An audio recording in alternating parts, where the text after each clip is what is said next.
Bonjour, dans cette vidéo, on va effectuer la correction des TD concernant le chapitre numéro 2 des systèmes temps réel, qui porte principalement sur les algorithmes d'ordonnancement.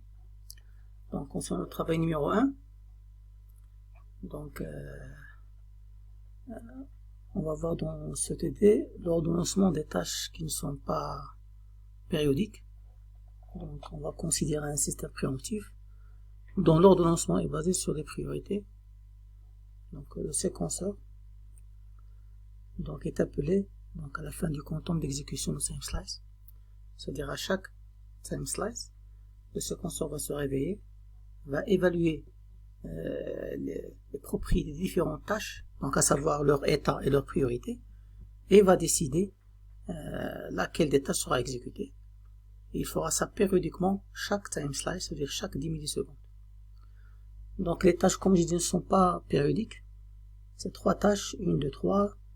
Chacune a un temps d'exécution précisé ici et a sa propre priorité. Alors là aussi, c'est un cas un petit peu particulier par rapport à ce qu'on a vu dans le cours, c'est que les tâches ne se réveillent pas en même temps. Donc à l'instant t égale à 0. Donc ici, la tâche numéro 1 sera relâchée en premier, c'est-à-dire elle sera prête en premier. Puis la tâche 2 et 3 seront relâchées respectivement 2 millisecondes et 4 millisecondes après la première tâche. Donc ce qu'on demande comme première question, en négligeant le temps de changement de contexte, quel est le temps d'exécution de chaque tâche? On reviendra sur la deuxième question, sur c'est quoi le temps de changement de contexte. Donc voilà, donc on a les 3 tâches. Donc on a la tâche 1, la tâche 2 et la tâche 3. Ce sont que la plus prioritaire des tâches, c'est la tâche 2. Donc on a dit que dans cet exercice, donc les tâches ne vont pas se réveiller en même temps. C'est-à-dire la tâche 1 se réveillera à t égale à 0. La tâche 2 se réveillera à 2 millisecondes avec un retard de 2 millisecondes. Donc je vais prendre ici comme échelle 10 millisecondes, 20 millisecondes, 30 millisecondes. Donc le choix de 10, 20, 30, c'est parce qu'on a le time slice correspondant à notre scheduler. Donc il est égal à 10 millisecondes. Donc on a un peu pour faciliter un peu de tracer des chronogrammes pour les rendre plus pédagogiques. On a pris ici que le pas, c'est 10 millisecondes. Donc la tâche 2, elle va se réveiller avec 2 millisecondes de retard. Et la tâche 3 avec 4 millisecondes de retard. Donc à l'instant t égale à 0, il y a le scheduler qui se réveille. Voilà. Il va évaluer l'état des différentes tâches. On voit que seule la tâche 1 est prête à être exécutée, tandis que les tâches 2 et 3 ne sont pas encore réveillées, c'est-à-dire ne sont pas encore prêtes. Donc il va commencer l'exécution de la tâche 1, même s'il est la moins prioritaire. Donc il va commencer son exécution pendant 10 millisecondes. Et pendant ces 10 millisecondes, rien ne va changer. C'est-à-dire le contexte d'exécution des tâches ne va pas changer parce que le scheduler se réveillera au bout de 10 millisecondes. Il va se réveiller chaque 10 millisecondes. À chaque 10 millisecondes, il va se réveiller. C'est-à-dire ici, entre 0 et 10 millisecondes, il n'y aura pas de changement de contexte. Même si T2 s'est réveillé et T3 s'est réveillé. Donc on va attendre que les 10 millisecondes arrivent. Donc au bout de 10 millisecondes, le scheduler se réveille cette fois. Donc il se réveille ici, à cet instant-là, à 10 millisecondes. Quand il se réveille, il trouve que les tâches T1, T2 et T3 sont toutes les 3 réveillées, elles sont prêtes à être exécutées. Là, il va faire de la préemption. Il va donner la priorité à la tâche la plus prioritaire, donc à savoir la tâche numéro 2, qui est de haute priorité. C'est-à-dire, il va arrêter l'exécution de la tâche numéro 1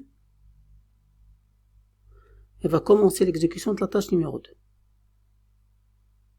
Changement de contexte. Donc là, la tâche 2 s'exécute jusqu'au prochain time slice, c'est-à-dire à l'instant t égale à 20 millisecondes, le scheduler se réveille une nouvelle fois. Il trouve que les 3 tâches sont toujours réveillées et la tâche 2 n'est pas encore terminée parce qu'il lui manque, pour s'exécuter, il a besoin de 20 millisecondes la tâche 2, donc il lui manque 10 millisecondes, donc il continue l'exécution de la tâche 2. Donc, au bout de 30 millisecondes, il se réveille une 3e fois. Donc là, la tâche 2, on a fini l'exécution de la tâche 2. C'est fini. Donc il se retrouve avec la tâche 1 et la tâche 3. Il va donner la priorité à la tâche 3 par rapport à la tâche 1, vu que la tâche 3 elle est de priorité 2, donc priorité moyenne. Donc il va démarrer l'exécution de la tâche 3. Et là, à chaque time slice, il se réveille. Il trouve que rien n'a changé du point de vue état des 2 tâches. Il y a toujours la tâche 1 et la tâche 3, donc il donnera toujours la priorité à la tâche 3, qui a besoin de 30 millisecondes pour s'exécuter la tâche 3. Donc, à 40 millisecondes, il se réveille, il continuera à exécuter la tâche 3 jusqu'à 70 millisecondes. Donc là, il a fini les 30 millisecondes de la tâche 3. Alors, c'est à ce moment-là qu'il donnera la main à T1 pour continuer son exécution. T1, il a déjà exécuté, c'est déjà exécuté pendant 10 millisecondes. Et son temps d'exécution, c'est 40 millisecondes ici. Donc, il va lui manquer 30 millisecondes qu'il va terminer à partir de 70.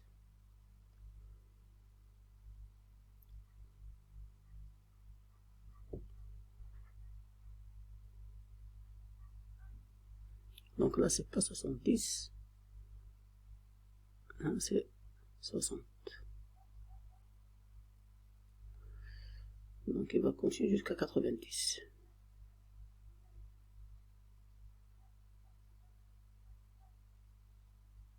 Voilà. Donc bien sûr,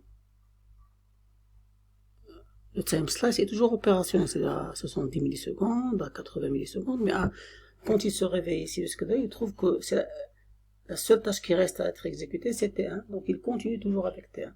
Parce que T2, T3, on a fini leur exécution, et ce ne sont pas des tâches qui sont périodiques. Voilà.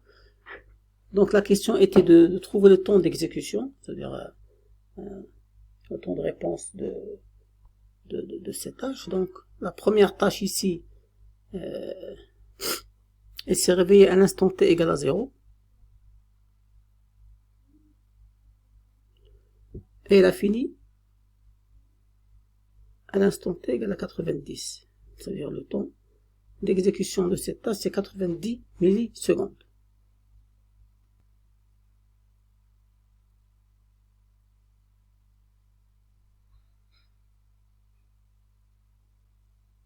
D'accord. Alors pour la tâche 2, elle s'est réveillée à 2 millisecondes. Et elle a fini son exécution à 30 millisecondes. C'est-à-dire son temps d'exécution, c'est 28 millisecondes.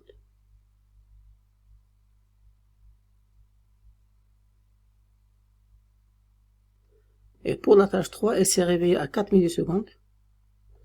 Elle a fini son exécution à 60 millisecondes. C'est-à-dire son temps d'exécution, c'est 56 millisecondes. Voilà.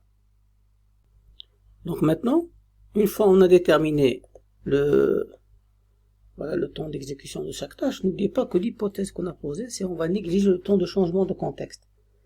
Alors c'est quoi le changement de contexte? C'est quand le scheduler prend la décision de changer la tâche qui va s'exécuter. Donc si vous vous rappelez bien dans le cours, il donne la main au répartiteur. Alors le répartiteur, donc qu'est-ce qu'il va faire? Il va sauvegarder le contexte de la tâche qui était en cours d'exécution en cédant de la pile correspondant à cette tâche, et il va charger le nouveau contexte, c'est-à-dire le contexte de la nouvelle tâche qui va s'exécuter en recherchant le code correspondant à cette tâche à l'aide du registre PC. et en recherchant la zone mémoire pile où il va sauvegarder les variables locales de la tâche qui va s'exécuter. Donc ce changement de contexte, c'est-à-dire le sauvegarde du contexte de l'ancienne tâche et le chargement du contexte de la nouvelle tâche, ça va prendre du temps. Donc c'est ça ce qu'on veut dire par le temps de changement de contexte. Alors pour la deuxième question, si chaque changement de contexte demande 1 milliseconde, c'est-à-dire il va prendre 1 milliseconde, quel est alors le temps nécessaire pour compléter chaque tâche? Donc là, on va recalculer le temps d'exécution, mais en prenant en compte les changements de contexte. Donc voilà, on revient à la réponse de la première question. Donc on va rechercher combien de changements de contexte il y a eu. Donc on voit bien que le premier changement de contexte, il a eu ici, à t égale à 10 millisecondes. Ça, c'est le premier changement de contexte. C'est-à-dire on a arrêté la tâche 1 et on a démarré la tâche 2. Le deuxième changement de contexte, il a eu lieu à t égale à 30 millisecondes. Là, on a arrêté la tâche 2, on a démarré la tâche 3. Et le troisième changement de contexte, il a eu à 60 millisecondes. Là, on a arrêté la tâche 3, on a démarré la tâche 1. Et chaque changement de contexte après le cahier de charge va prendre 1 milliseconde. Voilà. Donc, si on veut mettre à jour le temps d'exécution, donc commençons par la première tâche. Donc on voit bien que la première tâche, avant la fin d'exécution, elle a connu les 3 changements de contexte. C'est-à-dire le vrai temps d'exécution, ça sera 93 millisecondes. C'est-à-dire 90 plus les 3 millisecondes des 3 changements de contexte. Pour la tâche numéro 1, je m'excuse, pour la tâche numéro 2, elle a connu un seul changement de contexte. À l'instant t, c'est celui-là. À l'instant t égale à 10 millisecondes. Avant, bien sûr, la fin d'exécution de cette tâche. Donc, ça veut dire son temps d'exécution mis à jour, c'est 29 millisecondes. Et pour la tâche 3, elle a connu 2 changements de contexte. L'un à 10 millisecondes et l'autre à 30 millisecondes avant sa fin d'exécution. Donc, son temps d'exécution mis à jour, c'est 58 millisecondes. Donc, voilà. Donc, cet exercice nous a permis de voir une autre facette de l'ordonnancement des tâches, c'est-à-dire sans algorithme d'ordonnancement. Donc, c'est la gestion de tâches qui ne sont pas périodiques en se basant sur la priorité et en introduisant la notion de temps de changement de contexte. Maintenant, le deuxième travail, donc, dans lequel on va essayer de voir les méthodes d'optimisation du code C, dans le cas où on se retrouve avec un processus qui n'est pas ordonnançable, où on devrait optimiser le code d'une tâche pour diminuer son temps d'exécution. Donc ici on a 3 tâches, donc tâche A, B, C. Donc ce sont des tâches à échéance sur requête, ça veut dire la période et l'échéance sont identiques, DI égale à PI. Temps d'exécution, donc là parmi les questions qu'on va demander, c'est déterminer le temps d'exécution, le nombre de cycles d'horloge pour la tâche A, et bien sûr les priorités de chaque tâche. Donc ici le code de la tâche A, c'est un petit code C, donc où il y a une boucle et des opérations à faire. Donc la première question, c'est sachant que les instructions multiplication durent 2 cycles d'horloge par instruction et les autres instructions un cycle d'horloge, on demande de déterminer le nombre de cycles d'horloge nécessaires pour la tâche A. Donc ça, c'est la première étape. Et après, on va essayer de dessiner le diagramme de la séquence d'exécution des différentes tâches pour voir est-ce que le système est ordonnancable. Donc voilà, donc notre programme il est là donc pour déterminer le nombre de cycles d'horloge nécessaires pour son exécution. Donc on va essayer de remplir ce tableau en déterminant le nombre de multiplications qu'il y a, le nombre d'additions, le nombre de tests d'incrémentation et le nombre d'affectations. Alors pour les multiplications, il y en a 7. Pourquoi 7? Parce qu'on a ici à l'intérieur de la boucle, cette boucle-là va se répéter, toutes les instructions de la boucle, ils vont se répéter 3 fois. vu qu'elle est commande de k égale 1 jusqu'à k strictement inférieur à 4. Et puisqu'il y a deux multiplications ici, ça veut dire 2 fois 3 c'est 6, et la septième elle est là, c'est-à-dire 7 multiplications. Maintenant pour les sommes. Alors pour les sommes, il y a ici deux sommes à l'intérieur de la boucle, cette somme et cette somme, qui vont se répéter 3 fois. Donc ça fait 6 sommes. Pour les tests, donc il y a, premièrement, il y a le test pour k égale à 1. Donc quand k égale à 1, on fait le test. Pour k égale à 2, on fait le test. Pour k égale à 3, on fait le test. Et pour k égale à 4, on va faire le test pour sortir de la boucle, ça veut dire 4 tests. Pour les incrémentations, il y a l'incrémentation pour passer à 2, l'incrémentation pour passer à 3, et l'incrémentation pour passer à 4, c'est-à-dire 3 incrémentations. Alors pour les affectations, donc à l'intérieur de la boucle, il y a 2 affectations, ce qui fait 2 fois 3 c'est 6, plus l'affectation de k égale à 1, c'est 7, plus cette 8e affectation, c'est-à-dire 8 affectations. Donc ça fait au total, donc 7 plus 3, 10, donc 28 instructions. Maintenant le nombre de cycles d'horloge, donc on sait que la multiplication, on a dit c'est 2 cycles d'horloge, c'est-à-dire pour cette multiplication, il y aura 14 cycles d'horloge. Pour l'addition, 1 cycle d'horloge par addition, le test, 1 cycle d'horloge par test, 1 cycle d'horloge par incrémentation et 1 cycle d'horloge par affectation. Ce qui fera, quand on va faire la somme, 35 cycles d'horloge. Ça veut dire, la tâche A, son temps d'exécution ici, ce sera 35 cycles d'horloge.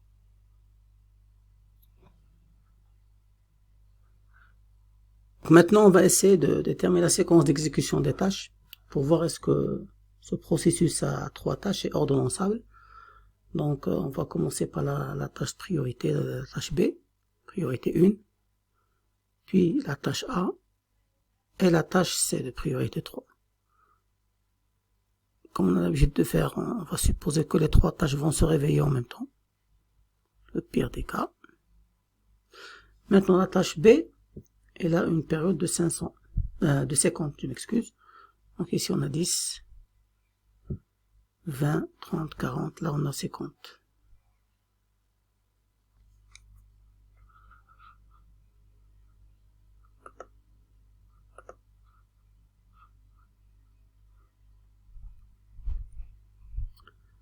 Donc 60, 70, 80, donc là on a 100. Donc on a la tâche B, elle a une période, une échéance de 50, donc.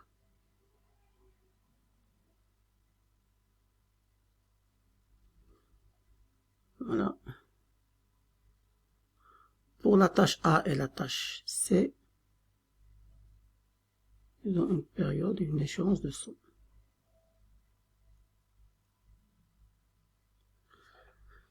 Maintenant, la tâche qui va démarrer en premier, c'est la tâche 1.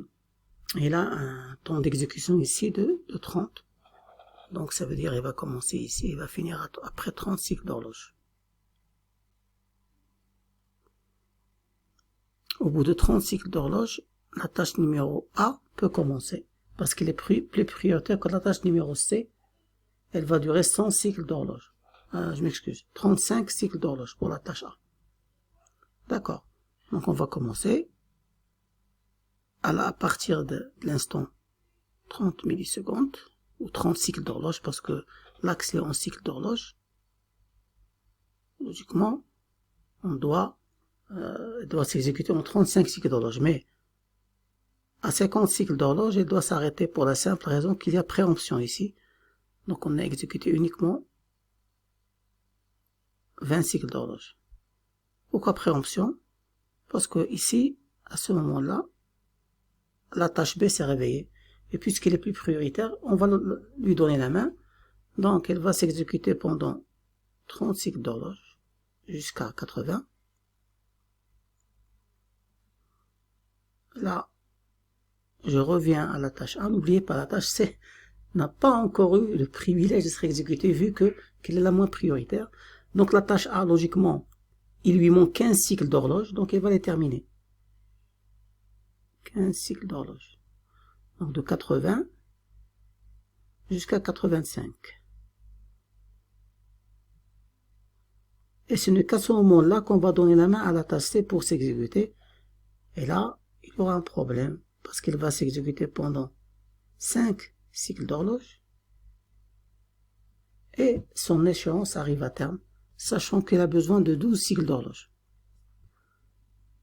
Donc là, l'échéance n'a pas été respectée. Donc à ce moment-là, donc l'échéance n'a pas été respectée.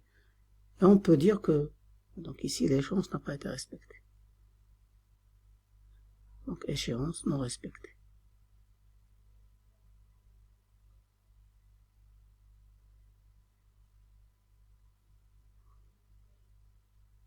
Donc le système n'est pas ordonnançable dans l'état.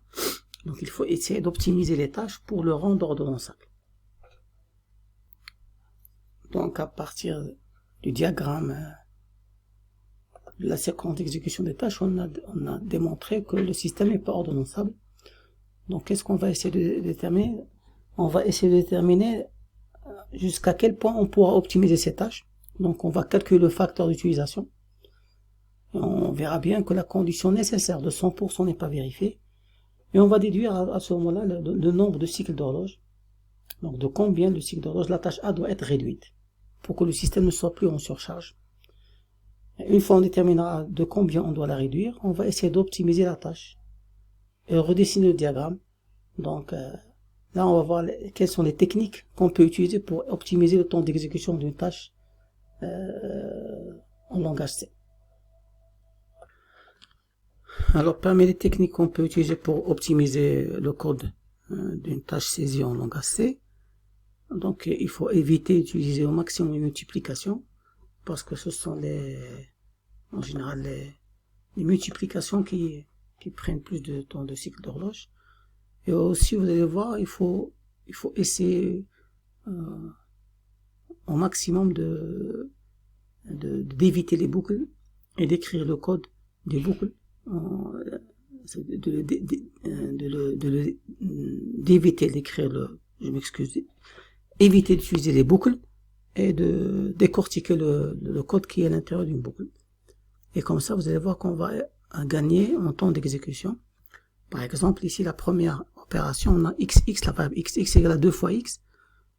Donc, je vais préférer cette écriture. Xx, la variable xx sera égale à x plus x.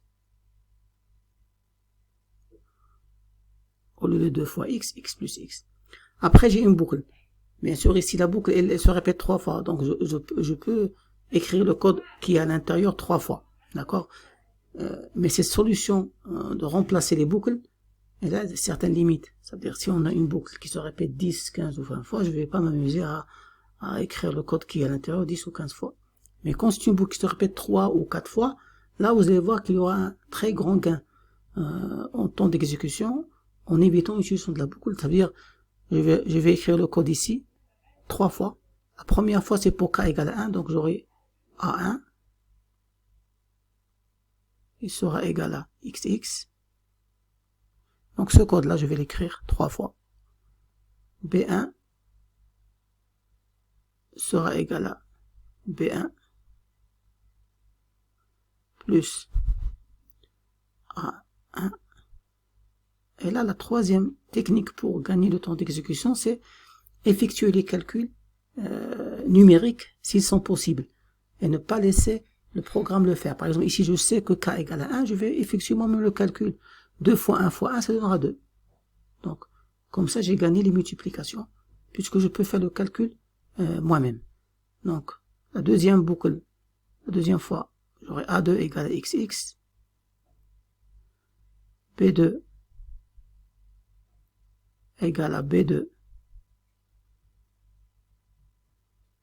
plus A2 plus je remplace 4 fois 2, donc 2 fois 2, 4 fois 2, 8. Et la troisième itération, c'est A3 égale à xx. N'oubliez pas ici, le code ne veut rien dire, c'est uniquement pour maîtriser les techniques d'optimisation. Donc B3 plus A3. Et là aussi, pour k égale à 3, donc 3 fois 3, 9, fois 2, 18. Donc voilà notre nouveau programme. Donc on va essayer pour ce programme-là, on va essayer de voir combien il y a de multiplication, combien il y a de sommes, comme on a fait pour le programme d'origine.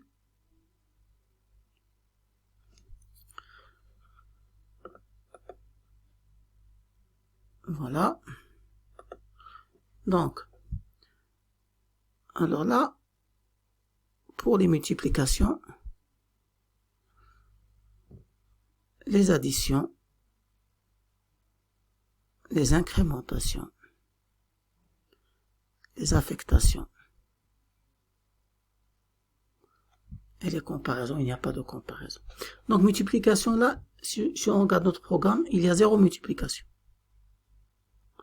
Pour les additions, donc on a ici 1, 2, 3, 4, 5, 6, 7 additions. Donc on a 7 additions. Il n'y a pas d'incrémentation. Et il n'y a que des affectations. Donc 1, 2, 3, 4, 5, 6, 7. 7 affectations. Donc je vérifie. Donc 1, 2, 3, 4, 5, 6, 7 sommes. Il y a 7 affectations. Voilà. Et 0 incrémentation. Ce qui fait au total, puisque pour chaque opération, il y a un cycle d'horloge, ça fait au total 14 cycles d'horloge. Donc on est passé de 35 cycles d'horloge à 14. 14 cycles d'horloge. C'est plus que la moitié du point de vue gain. Et c'est énorme. Rien qu'en essayant de limiter le nombre de multiplications, en essayant de remplacer les boucles, bien sûr, quand c'est possible, et en évitant les calculs numériques, en les faisant manuellement, au lieu de demander au programme de le faire à notre place. Ça nous a permis de gagner plus que la moitié, donc on est passé de 35 à 14 cycles d'horloge. Voilà une idée sur certaines techniques d'optimisation du code C. Donc on a gagné, si on est passé de 35, donc initialement 35 cycles d'horloge à 14 cycles d'horloge. Donc on a gagné 21 cycles d'horloge. Maintenant la première question était de demander combien de cycles d'horloge on avait besoin d'optimiser. Donc en calculant le taux d'occupation, donc j'ai oublié de le faire au départ, donc le taux d'occupation c'est la somme des CI sur DI. Donc la tâche A avant c'était 35 cycles d'horloge comme temps d'exécution sur 100, plus 30 sur 50 pour la tâche B, plus 12 sur 100 pour la tâche C, ce qui faisait 107% si on fait les calculs. Donc ça veut dire on avait besoin d'après ça, on avait besoin d'optimiser la tâche A de 7 cycles d'horloge. Ce qui a été largement réalisé avec le programme qui a été proposé ici. Donc maintenant pour le reste du TD, donc il est facile à réaliser. Vous n'avez qu'à redessiner le diagramme de la séquence d'exécution des tâches, comme on a fait il y a quelques instants. Et là on va voir que les échéances sont respectées. Et on va essayer de déduire le temps d'exécution de chaque tâche. D'accord, en essayant d'utiliser la version optimisée. Donc là c'est facile à faire. Donc on passe maintenant au travail numéro 3. Ce troisième TT constitue une révision des algorithmes d'ordonnancement qu'on avait dans le cours. Donc on va considérer un système temps réel gérant 3 tâches, ABC. Ce sont des tâches à échéance sur requête. Donc ça veut dire la période c'est en même temps deadline. Donc le travail demandé c'est en utilisant les règles d'ordonnancement RMA, c'est-à-dire comme quoi la priorité est basée sur la période. On va déterminer la priorité de chaque tâche. Après, on va déterminer le facteur d'utilisation et la conclusion qu'on peut faire à partir de ce facteur. Puis on va tracer un diagramme temporel pour vérifier que les échéances sont respectées et déduire le temps d'exécution pour chaque tâche. Donc on va commencer par la première question qui consistait à classer ces trois tâches par priorité en se basant sur l'algorithme RMA. Donc on va essayer de rechercher la priorité de chaque tâche.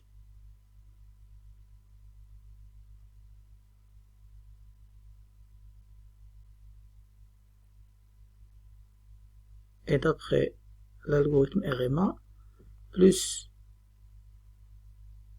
la période de la tâche est petite, plus la priorité est élevée. Donc si on compare ces trois périodes, donc automatiquement la tâche A sera la plus prioritaire, puisqu'elle a une période de 20, suivie de la tâche C, avec une période de 40 millisecondes, et enfin la tâche B avec une période de 80 millisecondes. Donc ça c'est pour la priorité. Maintenant on va essayer de calculer le taux d'occupation. Donc logiquement le taux d'occupation c'est la somme de CI sur PI. Ça veut dire c'est 5 sur 20 plus 40 sur 80 plus 10 sur 40.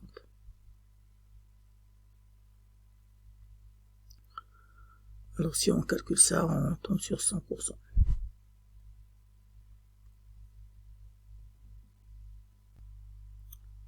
Et d'après ce qu'on a vu dans le cours, donc il y a la condition nécessaire qui dit, donc la condition nécessaire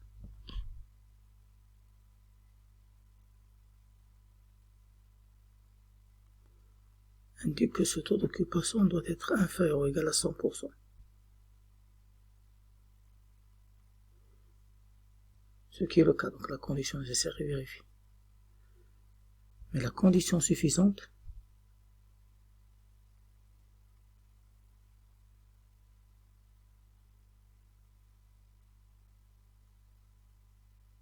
il faut que U soit inférieur au taux d'occupation N fois 2 à la puissance 1 sur N moins 1, si vous vous rappelez bien, et pour N égale à 3 tâches, ici on a 3 tâches, U doit être inférieur à 78%.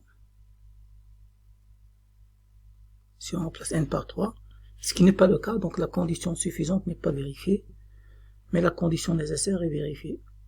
D'où la nécessité de la troisième question, à savoir il faut essayer de voir le comportement temporel des 3 tâches et vérifier est-ce que les échéances sont respectées. Donc pour faire ça, on va essayer de les classer d'abord par ordre de priorité, de représenter leur chronogramme par ordre de priorité. Ici, la tâche la plus prioritaire, c'est la tâche A, donc c'est avec elle qu'on va commencer. Suivi de la tâche C, puis de la tâche B. Donc on va considérer que les 3 tâches se réveillent en même temps. Alors le plus petit multiple commun pour les périodes c'est 80, donc on va 20, 80, 40. Donc on va essayer de représenter le diagramme temporel jusqu'à 80. Donc 20, 30, 40, 50, 60, 70 et 80. Donc la tâche A, elle a comme période et comme deadline 20 millisecondes.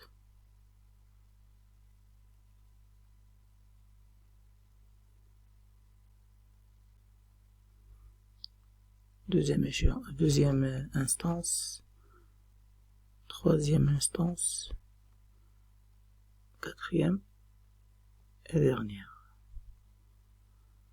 Pour la tâche C, c'est 40 millisecondes, période et deadline, donc 2 instances. Et pour la tâche B, c'est 80 millisecondes. D'accord. Maintenant, on commencera le traitement. Donc, la tâche A, son temps d'exécution c'est 5 millisecondes, donc elle va s'exécuter 5 millisecondes et donnera la main à la tâche C qui a pour temps d'exécution 10 millisecondes. Donc elle commencera de 5 jusqu'à 15.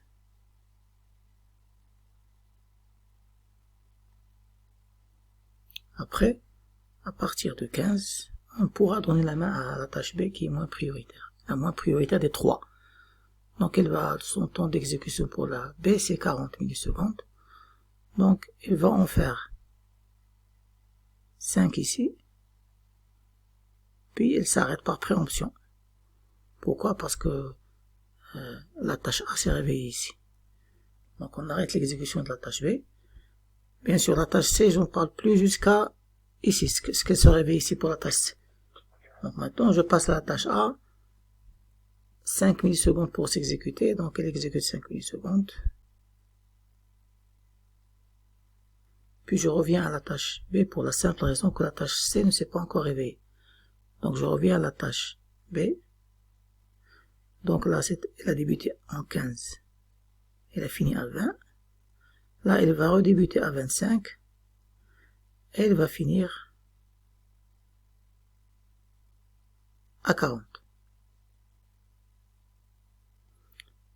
Ça fait 15 millisecondes.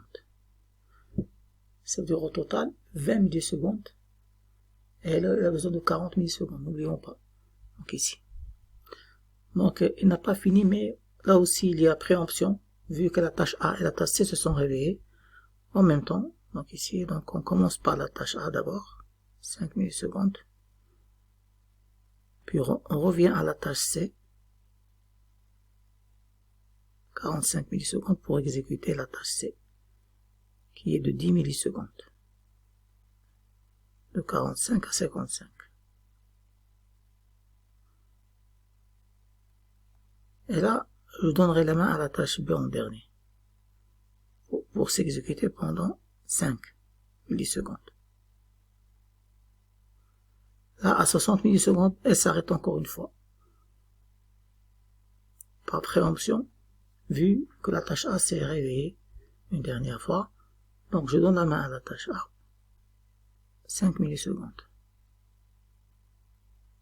Jusqu'à 65 millisecondes. Donc là, logiquement, il va me rester, ça s'est exécuté, je pense, 25. Il va me rester 15 millisecondes, juste. 15 millisecondes. Et là, on peut dire qu'au total, c'est 40 millisecondes. Et ça a été juste avec le deadline. Donc on peut dire que les échéances ont été respectées, donc c'est OK. Alors comme dernière question, le temps d'exécution. Donc là, toujours on va prendre le pire temps d'exécution. Par exemple, pour la tâche A, ça a toujours été de 5 millisecondes.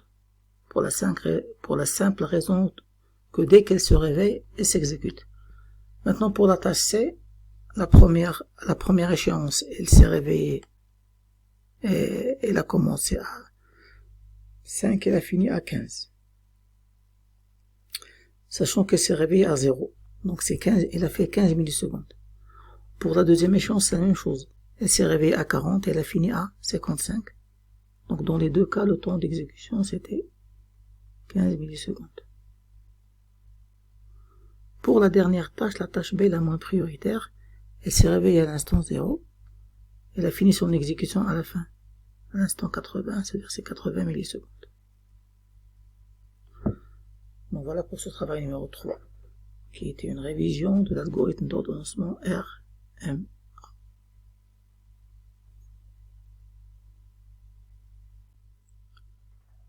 Maintenant, le dernier travail va être une sorte de synthèse des différents algorithmes qu'on a vus dans le cours, à savoir l'algorithme d'ordonnancement RMA, à période fixe selon la période, puis DMA, à priorité fixe selon cette fois le délai critique, et le EDF, qui est lui à priorité dynamique, selon l'échéance la plus proche. Donc on va essayer de faire un petit rappel de ces trois algorithmes. en prenant comme exemple ce processus à 3 tâches, T1, T2, T3, qui se réveillent en même temps à l'instant 0. Alors là, on voit une petite différence par rapport à ce qu'on a vu déjà. Donc, la première tâche, par exemple, elle peut être considérée comme une tâche à échéance sur requête, vu que la période égale au deadline. La même chose que la tâche 2, mais la tâche 3 n'est pas une tâche à échéance sur requête. Ça veut dire le deadline différent de la période pour la tâche 3. Donc, la première question, c'est donner le facteur d'utilisation et la valeur de la période d'étude. Et après, on va décrire graphiquement la séquence d'exécution temporelle pour chaque algorithme d'ordonnancement. Et on va indiquer le cas où les échéances, ou les cas où les échéances ne seront pas respectées. Alors, concernant le taux d'occupation, donc on aura, par exemple, pour l'algorithme RMA, c'est une seule formule, c'est la somme des CI sur PI. Ça veut dire, ça sera 1 sur 3 plus 1 sur 4 plus 2 sur 6. Ce qui donnera 91,6%. 91,6%. Donc ça, c'est la condition nécessaire. Ça permet de déduire la condition nécessaire et la condition suffisante pour l'algorithme RMA. Et pour l'algorithme DMA, donc on doit déterminer les CI sur DI cette fois. Ça veut dire 1 sur 3 plus 1 sur 4 plus 2 sur 3. Ce qui donnera 125%. Et là, on peut dire que pour les 3 algorithmes, la condition nécessaire est OK. Pour les 3 algorithmes. Mais là aussi, pour les 3 algorithmes, la condition suffisante n'est pas OK. Pourquoi? Parce que pour la condition suffisante pour l'algorithme RMA, il faut qu'il soit, comme on a dit, le taux d'occupation, celui-là, il faut qu'il soit inférieur à 78%, ce qui n'est pas le cas ici. Pour l'algorithme DMA, il faut que la somme des CI sur DI, cette fois, soit inférieure à 78%, ce qui n'est pas le cas. Mais la condition nécessaire, elle est vérifiée. Donc c'est pour ça qu'on doit déterminer le comportement temporel. Et avant ça, la question la deuxième partie de la première question, c'est la durée de l'étude. Donc ça concernera les périodes, le plus petit multiple commun des périodes, 3, 4 et 16. Donc logiquement ici c'est 12. Oui, c'est 12. D'accord. Donc on commencera par l'algorithme RMA. Donc celui-là concerne l'algorithme RMA. Donc avant de commencer, on va les classer par priorité selon l'algorithme RMA. Parce que c'est un algorithme à priorité statique qui est basé sur la période. Et si on se base sur la période, c'est la tâche 1 qui est la plus prioritaire. Parce qu'elle a une période de 3, suivie de la tâche 2, suivie de la tâche 3. Donc ici, je commencerai par la tâche 1, la tâche 2 et la tâche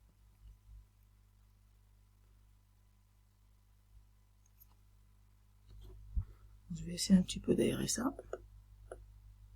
Voilà. Donc la tâche 1, la tâche 2 et la tâche 3. Les tâches vont se réveiller en même temps, comme on a dit. Logiquement, avant le départ, je sais qu'ils ne seront pas ordonnançables. Parce qu'une condition nécessaire pour l'algorithme RMA, c'est que les tâches soient à échéance sur requête, comme on a vu dans le cours. Là, ça c'est nécessaire. Il faut que les tâches soient à échéance sur requête. Et là, la tâche 3 ne vérifie pas cette condition. Donc automatiquement, je sais à l'avance que le système ne sera pas ordonnançable. Donc T1, elle a une période de 3 et un deadline de 3. Donc d'abord, je vais essayer de...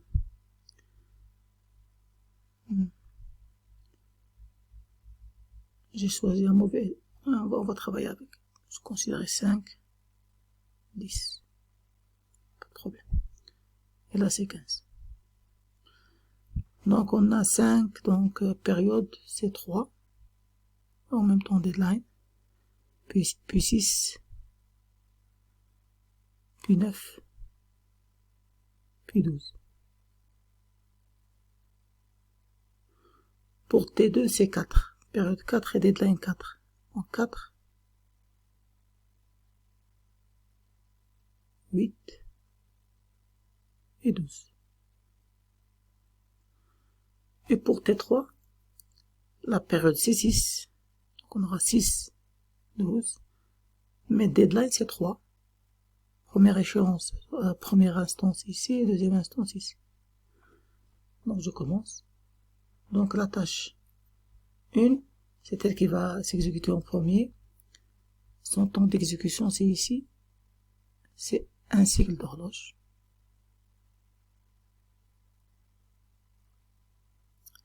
Suivi de la tâche 2, un cycle d'horloge. Puis la tâche 3. Logiquement, la tâche 3, c'est 2 cycles d'horloge. Et là, on a un problème. Pourquoi on a un problème? Parce que ici, le deadline n'a pas été respecté. Parce qu'elle n'a pas fini avant son deadline. Donc, je m'arrête. Je continue pas la représentation temporelle parce que l'une des instances n'a pas respecté son échéance. Donc, le système est non ordonnançable. Bien sûr, selon l'algorithme RMA. Et ça, on le savait dès le départ parce que l'une des tâches n'était pas à échéance sur requête. Maintenant, on va voir l'algorithme DMA. Ici. On aura un nouveau classement cette fois. DMA. Ce nouveau classement, il est basé sur deadline. Donc, ici, le deadline le plus petit, c'est 3 et 3, la tâche 1 et la tâche 3. Donc, même deadline 3. Donc, je vais donner la priorité. Logiquement, on a le choix de donner la priorité à n'importe laquelle des deux tâches. Et le système doit rester ordonnançable dans les deux cas.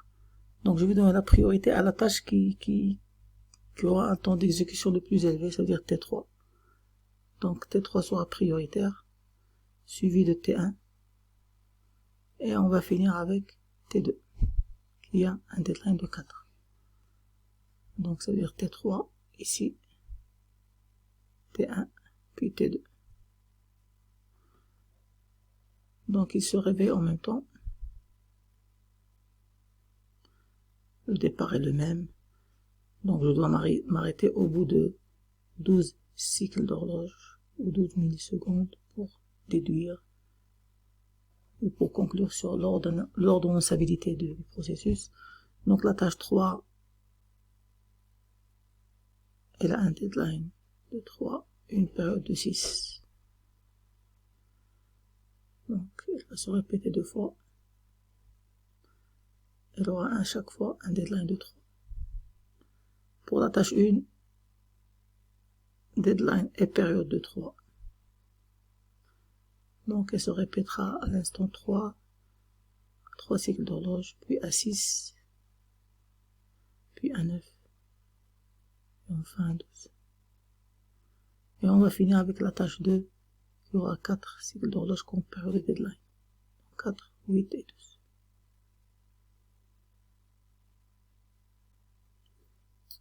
Donc, je commence. Donc, la tâche 1, elle aura comme la tâche 3, comme temps d'exécution, 2 cycles d'horloge.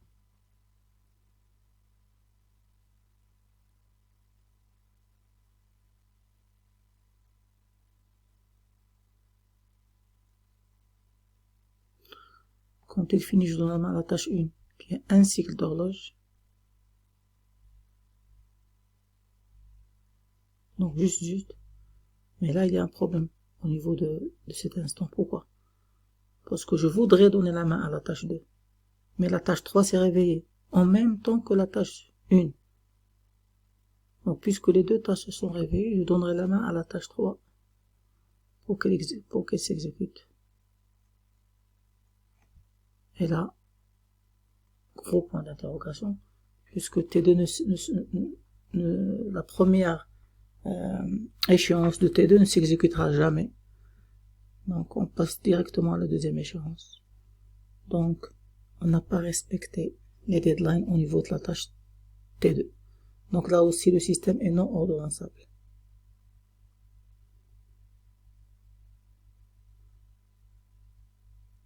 On a vu que T2 n'a même pas eu l'occasion à sa première instance de s'exécuter.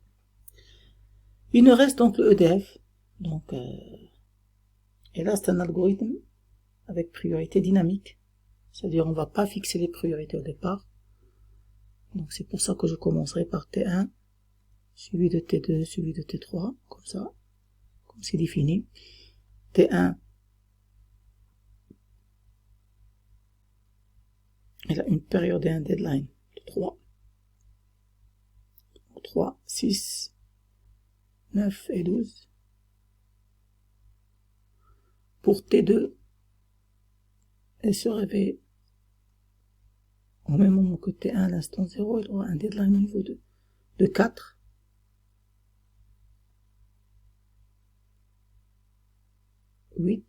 Et 12 cycles d'horloge. Et on va finir par T3. Elle aussi se réveille à l'instant T égale à 0. Elle aura comme période 6. Et pour chaque instance, elle aura un deadline de 3. Donc là, c'est un petit peu différent. Donc à l'instant T égale à 0, que fait l'algorithme? Il recherche le deadline le plus proche. Et là, on voit bien que c'est T1 et c'est T3 qui ont le deadline le plus proche. Donc on commence avec soit T1, soit T3, et dans les deux cas, on doit trouver que les échéances sont respectées. Si on commence par T1, son temps d'exécution c'est 1 cycle d'horloge,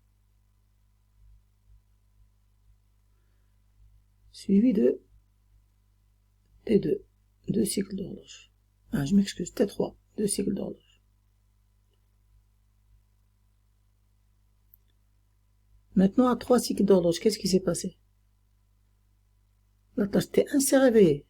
Mais attention, si on compare la tâche T1 qui s'est réveillée avec la tâche T2 qui ne s'est pas encore exécutée, le deadline le plus proche, c'est celui de la tâche T2. C'est lui le plus proche. Donc T2 devient maintenant prioritaire. Parce que son deadline est le plus proche, donc je commence par T2. Son temps d'exécution, c'est un cycle d'horloge, il est là. Donc j'ai exécuté un cycle d'horloge. Vous voyez bien que la priorité, elle est dynamique. Au départ, c'était T1. Mais maintenant, même si T1 s'est réveillé, son deadline est là. Par contre, T2 qui ne s'était pas encore exécuté, son deadline était plus proche. Donc on a commencé par T2. Et on revient vers T1 pour l'exécuter. Alors là aussi, quand on reviendra vers T1 pour l'exécuter, à cet instant, on remarque que T2 s'est réveillé. Mais pas de panique, T2 a son deadline qui est plus loin que celui de T1. Donc je commencerai d'abord par T1, un cycle d'horloge. Et je reviens à T2, un cycle d'horloge. Maintenant, à 6 cycles d'horloge, T1 s'est réveillé et T3 s'est réveillé. Ils ont aussi un même deadline, c'est-à-dire le deadline le plus proche, il est là. Le même deadline. Du point de vue le deadline le plus proche, c'est la même chose, à 3 cycles d'horloge. Donc je commencerai par n'importe lequel, et ça doit rester ordonnançable. T1 c'est un cycle, T2 c'est 2 cycles. Et là aussi, dès que j'exécute T2, ce qui se passe c'est que dès que j'exécute T3, T2 se réveille au milieu. Mais je continue avec T3. Pourquoi? Parce que son deadline est beaucoup plus proche que celui de T2 qui vient de se réveiller, donc c'est T3 la plus prioritaire. Quand je finis avec T3, je reviens à T2 pour l'exécuter. Et là, je me rends compte que T1 s'est réveillé, mais T1 et T2, tous les deux, leur deadline est à la même distance, c'est-à-dire à la même, il est situé à 3 cycles d'horloge. Donc là aussi, je commence par n'importe laquelle des deux tâches, celle-là un cycle d'horloge, et l'autre un cycle d'horloge. Je pouvais commencer par T2, puis T3. L'important, c'est que dans les deux cas, le système doit rester ordonnançable.